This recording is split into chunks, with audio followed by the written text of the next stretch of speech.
జెడ్బీ9 news కి స్వాగతం.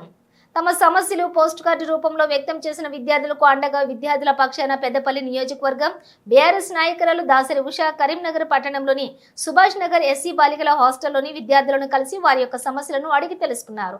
ఈ కార్యక్రమంలోని బీఆర్ఎస్ నాయకురాలు జొన్ను స్వరూప, ఆమదల అరుణ, శ్రీధర్, బీఆర్ఎస్ నాయకులు, కార్యకర్తలు తదితరులు పాల్గొన్నారు. అమలు చేయాలి, స్కూటీలు ఇస్తానని అమలు చేయాలి, ఫ్రీ స్కూటీలను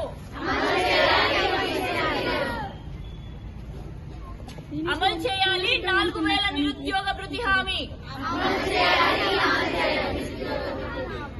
అమలు చేయాలి, 4000 నిరుద్యోగ భృతి హామీ అమలు చేయాలి అనాలి. ఓకేనా? ఓకే. నా పేరు కే కృప. నేను ఎస్ఆర్ఆర్ కాలేజ్లో డిగ్రీ సెకండ్ ఇయర్ చదువుతున్నాను. సుభాష్ నగర్ ఎస్సీ హాస్టల్లో స్టే చేస్తున్నా. మా గురించి ఇక్కడికి దాసరి ఉషా అక్క వచ్చి మాట్లాడింది. ఇంతవరకు ఎవరు కూడా మాకు ఇట్లా ఒక స్టూడెంట్ లాగా, ఒక యువత వచ్చి మా గురించి మాట్లాడలేదు. ఇప్పుడు వచ్చినందుకు మాకు ఎంతో సంతోషకరంగా ఉంది. మాకు చాలా హామీలు ఇచ్చిండు రేవంత్ గారు. తెలంగాణ ప్రభుత్వం వచ్చినప్పటి నుండి ఏదో ఫ్రీ బస్ అని ఇచ్చారు, కానీ ఇంటి నుండి మేము వచ్చే స్టూడెంట్స్ కి ఎంత కష్టం అవుతుందో అది కూడా పట్టించుకోవాలి.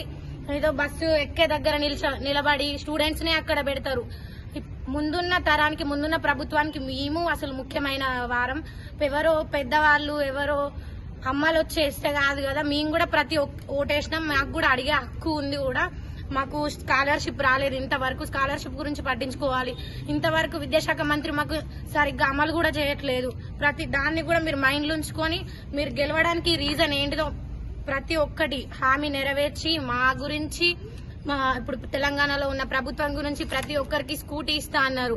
18 ఇయర్స్ నిండిన వాళ్ళకి స్కూటీ ఇవ్వలేదు. మాకు బస్సులో వెళ్ళడానికి మేము రోజు కాలేజ్కి కూడా నడుచుకుంటూ వెళ్తున్నాం. టైంకి బస్సులు కూడా రావట్లేదు.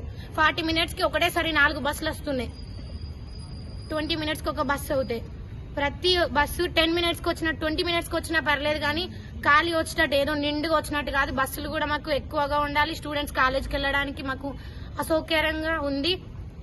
దాన్ని కూడా ఒకసారి గుర్తుంచుకొని మాకు ఇంతవరకు మా పట్ల మాకు సపోర్ట్గా ఉన్నందుకు కూడా థ్యాంక్ యూ చెప్తూ ముగిస్తున్నాను. నమస్తే. మరి ప్రతిరోజు కూడా ఎక్కడో ఒక దగ్గర యువ మహిళల పైన దాడులు జరుగుతున్నాయి. వాళ్ళ హాస్టళ్లలో వాళ్ళకి తినడానికి కూడా మంచి తిండి పెడతలేరు. గొడ్డు కారం పెట్టిన సంఘటనలు చూసినాం. అదే విధంగా అసలు రోడ్ల పైన ఆ ఉచిత బస్సు వల్ల ఎంతో మంది స్టూడెంట్స్ కి ఇబ్బంది జరుగుతుంది. ఇంకా ఎన్నో ఎన్నో ఎన్నో రోజు రోజు రోజు వార్తల్లో చూస్తూనే ఉంటాం. మా పెద్దపల్లి నియోజకవర్గంలో మీరందరికీ తెలుసు, ఒక 6 ఏళ్ల పసి బాలిక పైన అత్యాచారం జరిగింది. అత్యాచారం చేసిన తర్వాత తన పైన హత్య చేయడం కూడా జరిగింది. మరి నేడు ఎంతో మంది మహిళలు ఆ విధంగా ప్రాణాలు కోల్పోయారు. మరి ఇంకా ప్రభుత్వం ఈ నిద్ర నుంచి ఎప్పుడు మేల్కుంటది అని చెప్పి నేడు యువ మహిళలందరం కూడా ఏకం కావాలి అని చెప్పేసి ప్రతి ఒక్క యూనివర్సిటీకి, ప్రతి ఒక్క గర్ల్స్ హాస్టల్ కి వెళ్లి మరి వాళ్ళ స్థితిగతులను తెలుసుకోవడం జరుగుతుంది.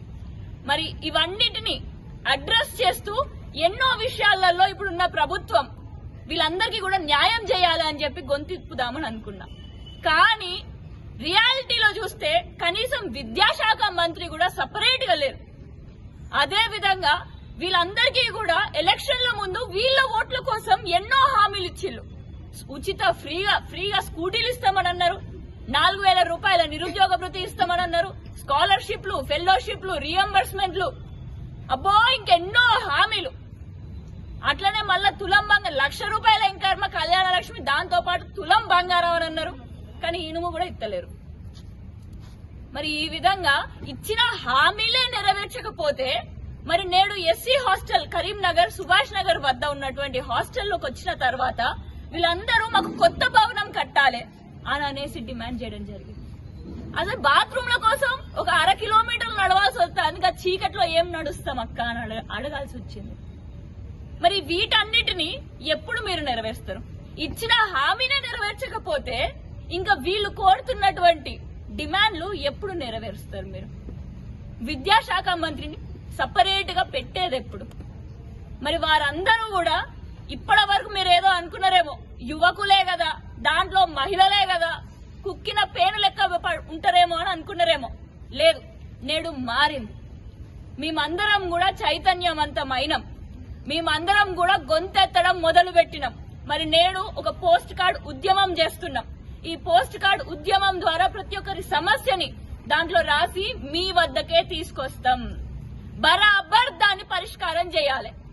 లేకపోతే ఒకనాడు తెలంగాణ కోసం బెల్లి లలిత అక్క తనల్ని 7 ముక్కలుగా నరికి భువనగిరి బావుల్లో పడేసిళ్ళు. చచ్చిపోతా అని తెలిసి కూడా ఉద్యమం చేసినటువంటి బెల్లి లలిత అక్క మాకు స్ఫూర్తి.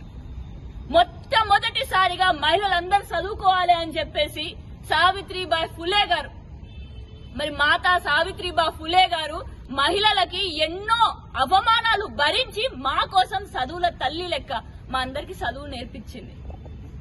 నేడు చదువుకుంటున్నామని అంటే సావిత్రిబాయి ఫులే మాత గారి ఆశీర్వాదాలు మాకున్నందువల్లనే. మరి ఈ విధంగా ఎంతో మంది మహిళలు వాళ్ళ జీవితాన్ని పక్కన పెట్టేసి సొసైటీ కోసం, మాలాంటి యువ మహిళల కోసం వాళ్ళు పోరాటం చేశారు, త్యాగం చేశారు. మరి అదే తెలంగాణ నేల పైన, ఉద్యమాల గడ్డ అయినటువంటి తెలంగాణలో మేము యువకులం ఉట్టేనే కూసుంటామని అనుకున్నావా? బరాబర్ నేడు జరుగుతున్నటువంటి పోస్ట్ కార్డ్ ఉద్యమం ఇక్కడే కాదు, ఇది ఇంకొక రూపం కూడా తీసుకోబోతుంది. మరి అప్పటిలోపు ఈ పోస్ట్ కార్డ్ ఉద్యమంలో తోటే మీరు డిమాండ్లను సక్రమంగా నెరవేర్చండి. లేకపోతే ఇంకో ఉద్యమానికి దారి తీస్తే మాత్రం మరి యువకులందరూ కూడా వారు మీ బాధ్యతలు వాళ్ళు తీసుకొని చేయాల్సి వచ్చే రోజు వస్తుంది. మరి ఇంకా అంటే ఆ ప్రభుత్వం మీ దగ్గర కాదు, మా దగ్గర గుంజుకునే రోజులు వస్తున్నాయి అని చెప్పి మేమందరం కూడా మిమ్మల్ని డిమాండ్ చేసుకుంటూ, మరి ఇంత చక్కటి అవకాశం మాకు ఈ విధంగా మాకు చర్చించుకోవడానికి సమయం ఇచ్చినటువంటి ప్రతి ఒక్క చెల్లెకి కూడా నా ధన్యవాదాలు తెలియజేస్తూ, ఎంతో చక్కగా లీడర్షిప్ గా ముందుకొస్తున్నటువంటి సోను గారికి, అదే విధంగా చెల్లి, మీ పేరు కృప చెల్లికి, మరి వాళ్ళందరికీ కూడా ప్రత్యేకంగా నా ధన్యవాదాలు తెలియజేసి అందరికీ కూడా జై భీమ్, జై తెలంగాణ.